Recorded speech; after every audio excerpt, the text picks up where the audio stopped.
সিরাজগঞ্জের বেলকুচিতে সুতা কাটার মোটর চালিত মেশিনের সঙ্গে ওড়না পেঁচিয়ে মারজানা ২১ নামের এক গৃহবধূর মৃত্যু হয়েছে। শনিবার ১১ জুলাই বিকেলে উপজেলার দৌলতপুর ইউনিয়নের গোপালপুর গ্রামে এ ঘটনা ঘটে।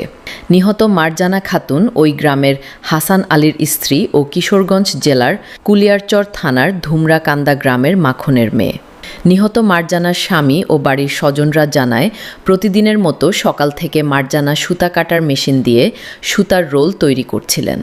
এক পর্যায়ে গলায় থাকা ওড়না সুতা কাটার মেশিনের সঙ্গে লেগে প্যাঁচে যায়।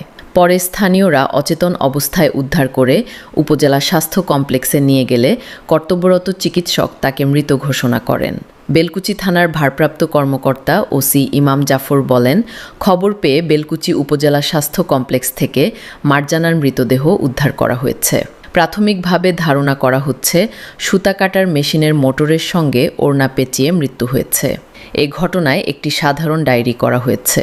মৃতদেহ ময়নাতদন্তের জন্য Sirajganj Shaheed M Mansur Ali medical college and হাসপাতালে পাঠানো হয়েছে।